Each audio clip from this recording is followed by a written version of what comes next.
Welcome to Sauji's kitchen and my family blogs లో ఈ రోజు డైలీ రొటీన్ లో ఇంకొక బ్లాగ్ తో మీ ముందుకు వచ్చేసా. ఈ రోజు బ్లాగ్ అయితే చాలా స్పెషల్ గా ఉంటుంది, తప్పకుండా చూడండి. అలాగే ఎవరైతే నా ఛానల్ ని ఫస్ట్ టైం చూస్తున్నారో మరిన్ని వీడియోస్ కోసం నా ఛానల్ ని సబ్స్క్రైబ్ చేసుకోండి.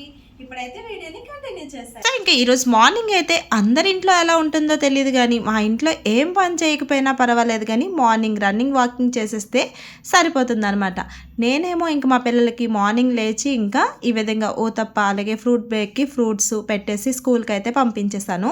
ఇంకా 9 o'clock వెళ్ళిపోతారు కాబట్టి లంచ్ కూడా ప్రిపేర్ చేయాలి కదా, సో అందుకోసం అని చెప్పి ఒక పక్క రసం పెట్టేశాను. నెక్స్ట్ ఇంకొక సైడ్ అయితే అన్నీ కట్ చేసేసుకున్నాను. నేతి బీరకాయ, ఉల్లిపాయ, టమాటో, ఇంకా ఎప్పుడు అలాగే కదా చేస్తాను. అన్ని రకాల పప్పులు కూడా యాడ్ చేసేసి ఇంక ఇందులోనే పచ్చిమిర్చి యాడ్ చేసేసిన తర్వాత దీనికి నెయ్యితో కానీ నార్మల్గా ఏదైనా సరే ఆయిల్తో కానీ తాలింపు అయితే పెడుతూ ఉంటాను అనమాట. రోజుకి ఒక్కొక్కలాగా తాలింపు పెట్టుకుంటూ ఉంటాను అనమాట. సో ఫైనల్గా ఈ విధంగా పప్పులో వాటర్ వేసేసామంటే ఈ రసం అలాగే టిఫిన్ సెక్షన్ అయినప్పటికీ పప్పు కూడా కాసేపు నానుతుంది కదా, సో అందుకోసం అని చెప్పి ఈ విధంగా చేసుకుంటూ ఉంటాను అనమాట. ఇలా వాటర్ వేసేసి ఇందులోనే పసుపు కూడా యాడ్ చేసేసి కుక్కర్లో పెట్టేసామంటే ఒక 5 విజిల్స్కి పప్పు రెడీ అయిపోతుంది. అలాగే ఒక పక్క రసం రెడీ అయిపోతుంది, ఇంకా టిఫిన్ అయితే అయిపోతుంది. ఒక పక్క రైస్ పెట్టేయచ్చు. బెండకాయలు అయితే బెండకాయ ఈరోజు ఫ్రై చేస్తున్నాను. ఎప్పుడూ డిఫరెంట్గా చేస్తాను.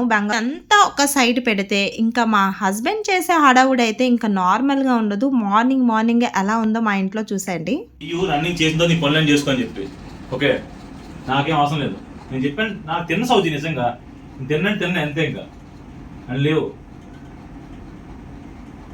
ఎన్నిసార్లు చెప్తున్నాను నేను ఎందుకు ఇసిరాస్తావు? తినలే టిఫిన్ నేను తిన్న సౌజీ నిజంగా. నేను ఒకసారి నీకు చెప్పి నేను మెంట్లో నా సంగతి నీకు బాగా తెలుసు. ఓకే, నేను ఏదో మొన్న ఏదో మామూలు అన్నా, నాకు ఇది మాత్రం నిజంగా ఎదురవుతుంది. నీకు ఎన్నోసార్లు చెప్తున్నాను, నేను కనీసం పట్టించుకోవట్లేదు. నువ్వు నీకు ఎప్పుడు చెప్తున్నాను ఒక ప్రాపర్ డైట్ పాటించుకో, ప్రాపర్గా ఉండని చెప్పి. టైం వేస్ట్ చేయకు. ఏమైనా అనుకో సౌజీ నిజంగా నేనైతే తిను.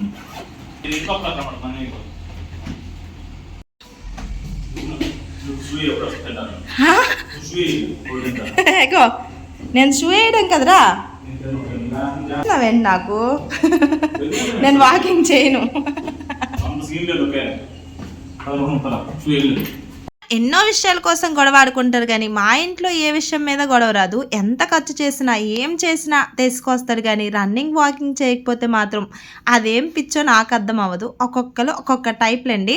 సో ఇంకా తనకైతే లంచ్ బాక్స్ పెట్టేయాలి కదా, సో ఫైనల్గా లంచ్ బాక్స్ కోసం ఈరోజు చేసిన వెరైటీలు అన్నీ పెట్టేశాను. పప్పుకైతే కంపల్సరీ కవర్ పెడతాను, ఎందుకంటే బ్యాగ్లో పడిపోకుండా అనమాట. ఇంకా టిఫిన్ చేసేసి తన డ్యూటీకి వెళ్ళిపోయాడు. నేను ఇంకా వాటర్ చెక్ చేసుకొని ఇంక ఇంట్లో అంతా పనులు చేసుకొని ఇంకా మా వర్షిని అయితే తీసుకురావడానికి వెళ్ళాను. ఇంకా ఈ చిచ్చర పిడుగులు అందరూ కూడా ఆల్రెడీ బస్సులో పడుకొని లేచి వస్తూ ఉంటారనమాట. అందుకే ఒక్కొక్క పిల్లలు ఒక్కొక్క అవతారం ఎత్తుతూ ఉంటారనమాట.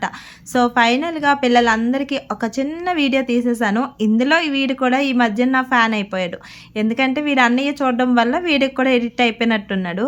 అందులో వీడి వీడియోస్ కూడా పెడుతున్నాను కదా, సో ఇంకా మళ్ళీ చూసుకోవాలనిపిస్తుందేమో. సో ఫైనల్గా ఏదో ఒక రకంగా నాకు ఒక 4 వ్యూస్ వస్తున్నాయిలేండి వీడి వల్ల.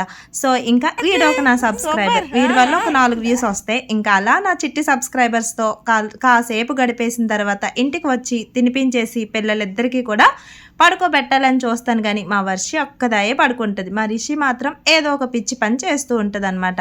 పెయింటింగ్ బ్రష్ కొన్నాం కదా, అవన్నీ వేస్ట్ చేసేసింది. ఇంకా ఈవినింగ్ లేపేసి ఇద్దరికి ఫుల్గా ఆయిల్ పెట్టేశాను.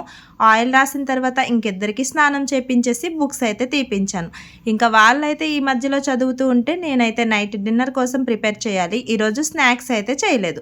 ఈరోజు నైట్ త్వరగానే 7 కల్లా పెట్టేద్దామని చెప్పేసి పన్నీర్ కర్రీ అయితే చేస్తున్నా. పన్నీర్ని చిన్న ముక్కలు కట్ చేసుకొని ఆయిల్లోన ఫ్రై చేసేసుకోవాలి. ఎక్కువ ఫ్రై చేసుకోకూడదు, లైట్గా ఫ్రై చేసుకుంటే సరిపోతుంది, గట్టిగా అయిపోతాయి. లేదంటే ఇంకా అదే కడాయిలో కొంచెం ఆయిల్ కానీ బటర్ని కానీ యాడ్ చేసుకొని కొంచెం జీలకర్ర, బిర్యానీ ఆకు అలాగే ఆనియన్స్ వేసుకొని మంచిగా ఫ్రై చేసేసుకోవాలి. ఇందులో మసాలా పేస్ట్ యాడ్ చేసుకుంటాను కాబట్టి దానికోసం అని చెప్పి అల్లం, వెల్లుల్లి, ఆనియన్స్, టమాటో అలాగే దాల్చిన చెక్క, లవంగా, నెక్స్ట్ కొన్ని కాజుని యాడ్ చేసేసుకొని మంచిగా లైట్గా ఫ్రై చేసేసి మిక్సీ పట్టేసుకొని రెడీగా ఉంచుకున్నాను.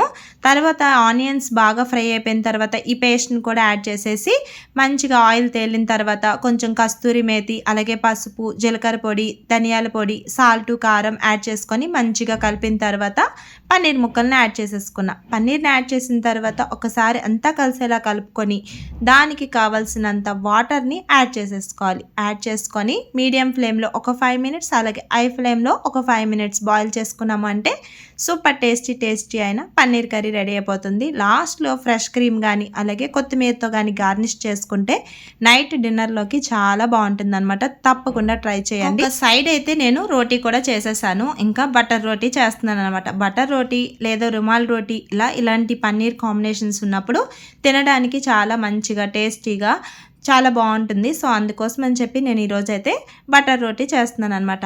ఇంకా తనైతే డ్యూటీ నుంచి రాలేదు. నేనైతే ఈరోజు త్వరగా మా పిల్లలకు తినిపించేస్తున్నాను, ఎందుకంటే ఈవినింగ్ స్నాక్స్ కూడా చేయలేదు. మా పిల్లలు పడుకొని లేవడమే 6 అలా అయిపోయిందనమాట. సో ఇంకా అలా లేచిన తర్వాత వాళ్ళకి బుక్స్ తీపించాను కదా, ఇంకా ఈ విధంగా వేడి రోటీ పన్నీర్ కర్రీ ఇచ్చేస్తే హ్యాపీగా తినేస్తారు. ఈరోజు ఈ వ్లాగ్ అనేది ఇంతటితో ఎండ్ చేస్తున్నాను. మరి మీకు నచ్చిందా? నచ్చితే కనుక తప్పకుండా లైక్ చేసి మరిన్ని వీడియోస్ కోసం నా ఛానల్ని సబ్స్క్రైబ్ చేసుకోండి.